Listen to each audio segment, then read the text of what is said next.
I'd say 6.5. Maybe a 6. Yeah, 6. At some points, like at the beginning of the year, like or during home code week, it was more of a 1. It was really fun. But like during finals week, it was definitely like an 8, just because there was just so much homework, and every once in a while, like all of your work for your classes would just pile up, and it'd get really stressful. A 5. About 6. Definitely a 10. My stress really did affect my academic performance, my extracurriculars, and my health, my physical and mental health. I feel like I kind of lost it a little bit.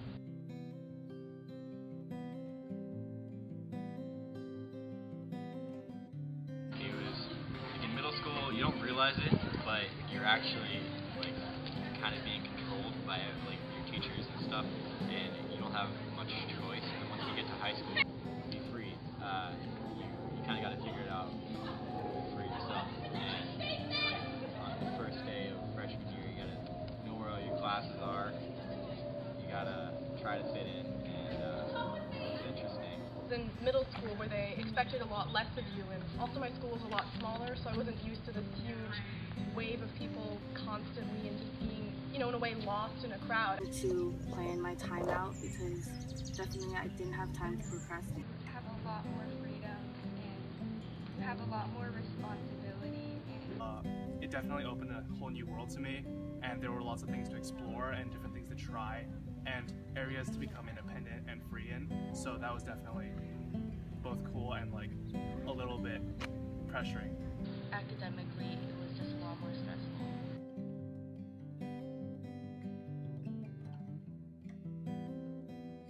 The major things were just homework and studying. This lack of time was really difficult. All my extracurriculars piling up.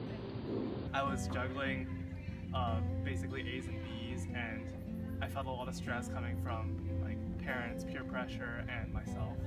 Test line, like grades, school, and home chores.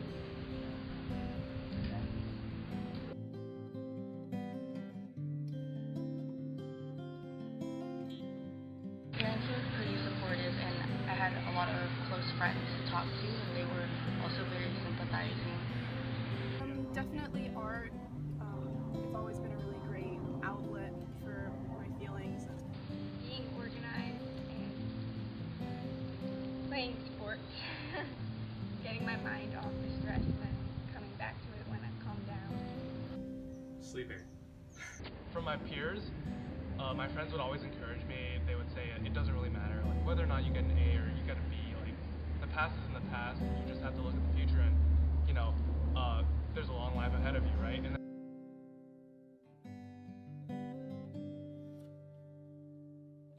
My parents were pretty supportive and sympathizing, and they put themselves in my shoes, and they definitely tried to think about me first. And if I had a stressful class or some stressful extracurriculars, they would definitely tell me that maybe dropping it or doing something else was right.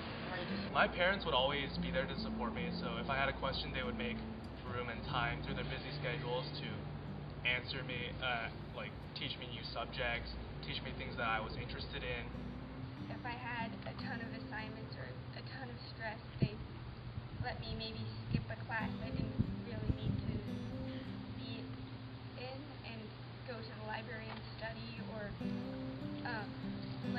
write a note saying that I couldn't do a certain homework assignment because I had to study for a test. They'd say, well, in the future, it really doesn't matter what this one test will do, or, the future is so far from now that you shouldn't be thinking about every single little thing that'll affect it. I feel like they weren't too angry about grades, and if they saw that I was struggling, they would try to help.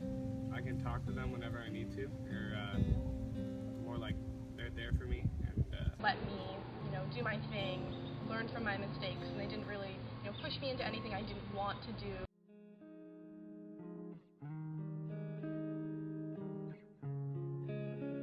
They generation and where they grew up was completely different from where I'm going to school right now. So I think their advice sometimes doesn't really match with what I want to do. There was a period about 2 or 3 months when I really was struggling with my mental health, and I just was in a constant state of sadness and anxiety, and I didn't really know how to handle anything.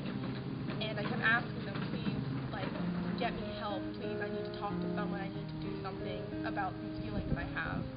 And there was a very extended period of time when they didn't do anything about it, and I just had this really deep feeling of, like, betrayal. On top of me a little bit too much, which kind of made me not want to do stuff. So, Sometimes my parents would hover a bit over me, like helicopter parent style, so they would always be around, and that would give me a little more pressure than I would have liked, because I felt like I was under constant monitoring, so I would have preferred to have a little more freedom and independent space. I think maybe like just understand a little better about how school is a lot different than it was a long time ago, and like there's a lot more stress now. Love and support, and I feel like not pushing your child into something that they really don't want to do. Be there for your kids.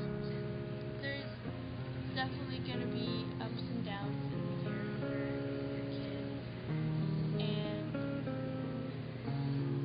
it's nice when you help them get up from their down. Maybe to listen to what your kid wants to do.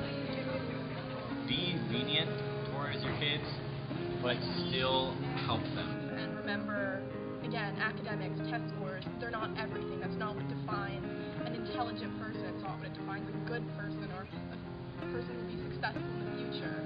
Just, again, your child's happiness should be, priority.